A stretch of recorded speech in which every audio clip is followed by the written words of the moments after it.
Hi guys, it's me Rio here, and today I'll be reviewing Mass Effect Andromeda. I stream the game through GeForce now, and as you can see from the live video, I was streaming it about an hour ago, and these are my initial impressions on the game. So let's get started. See, I knew Andromeda was going to be big, but after several hours with the near final build, I still vastly underestimated the scale of BioWare's next space epic. This game is ginormous. It is huge. The scale of the game is huge. Until last year's E3, we'd seen hardly anything of Andromeda. This led to some concern about how it was shaping up, but producers of the game explained why the game was kept under wraps for so long. Mass Effect 3 was released. The Mass Effect trilogy was about 6 years ago. The Mass Effect 3 was released back in 2012, and there has been a huge gap in the development cycle for the Mass Effect Andromeda, which would be released this 21st of March, 3 days from now. The real challenge and why people were exposed to the game so late in the complexity and sheer size of it. Bending all the elements together and actually do proper balancing comes extremely late in the development cycle. So it took many years to build parts and then, if not months, then years to bring them together, just as I said. The game starts with human embarking on the Andromeda mission to find a new hospitable planet for the human race to inhabit. Pathfinders will lead our brightest and best in the search of the air quoted golden planets. All the last Mass Effect games had a great story, but this might be shaping differently than the basic stories that Mass Effect trilogy delivered. Each ship is sent galaxy carrying hundreds and thousands of people to different planets to investigate their viability. After 600 years, Cryofree, Scott, and Sarah Ryder, these will be the two characters which you would be able to play with. If you choose the male, you would get Scott, and if you choose the female rider, you will get Sarah. A neural implant or AI that acts as an assistant through the game, like Destiny's Ghost, but far less annoying. See, why am I comparing these two games? Just, just get to the review. The Golden Planet is inhospitable and surrounded by a giant energy cloud damaging the ship. Luckily, Scott's dad, Alex Ryder, is ready to be a hero. An N7 commander and lead pathfinder calls for a small team to head the down of the planet to investigate. Just as I said, I am just scratching the surface of the story. I won't be telling much because it would be counted as spoilers and nobody wants that. तुम लोग मुझे ही गाली लिखोगे comments में भाई story बता दिया move game बर्बाद कर दिया fans of the original trilogy will underestimate this challenge as it drastically improves the interactions. I am no longer defined a personality by blue or red dots or text which were present back in the older days. Being free to respond to characters based on what they actually said and how it's made me or Ryder feels added weight to conversations. See, conversations are a huge part in the gameplay as well as the where how the story gets driven in the Mass Effect series. Eventually the first fight kicks off. Combat has also been a makeover to become much more fluid. The combat has improved, as I said.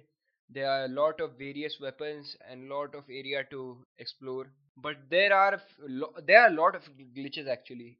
It is on early access and you can get the trial version from Steam, but there are a lot of issues. First of all, the facial animations and the walking animations are just bad. And as we know, the old Mass Effect games were high on story and dialogues, but not so high on animations as well as the graphics. So here is also the same case. So don't get too excited about seeing revolutionary graphics or something. Ryder is also equipped with plenty more biotech skills in Andromeda. As is the start of the game, only a few abilities are available, but ones that are proved to be powerful. Conclusion short, another classic return, but my favorite new change is when you see Ryder focusing on an enemy, then teleport to them and deliver a vicious melee strike. Melee plays a huge part in the gameplay as well as the combat because melee was formerly not present in the older games. So while the combat is much more improved over the original trilogy, it still feels very much like a combat system with an RPG and therefore it isn't the game's strongest suit. These are my initial impressions. These may vary for what do you think after playing this game, but these are my initial impressions. Moving on, PB and Asari discusses an ex-girlfriend's rejection that resulted in her joining Ryder's crew. I am giving you small hints about the story. Just take it with a grain of salt, what I say, because there could be a lot of changes made in the final build. The brilliant thing about Andromeda is that every mission on offer has weight, and there's no filler on offer. And this was only emphasized that deeper down the rabbit hole I tumbled. BioWare doesn't pander either. They don't pander much with the story and the gameplay. So you'll need to pay constant attention to every interaction to speed up and delicate situations across the galaxy. Every conversation has to be looked upon. You cannot skip the cutscenes here, otherwise you would get just fumbled up with the story and won't understand a thing of the story. See, I'm flabbergasted. I'm really happy, but I have mixed feelings by how big Mass Effect Andromeda is. And I think I have barely scratched the surface. To see even a fraction of what this game has to offer will take serious dedication, and God knows how many hours to see all of it. See, I have played this game for about 6 or 7 hours in my span of 4 to 5 days, and see, I have barely scratched the surface. The story mode is currently in development. I won't say development, but in early access, so I won't tell you much because the whole story is not given here. But from what I have played so far, it could be very well worthy clearing your schedule for, well, probably from the end of March to mid June, just to be safe. You have to take your time to play this game. So, what do I think? Is this game something that this game should be worth your money? I do think so.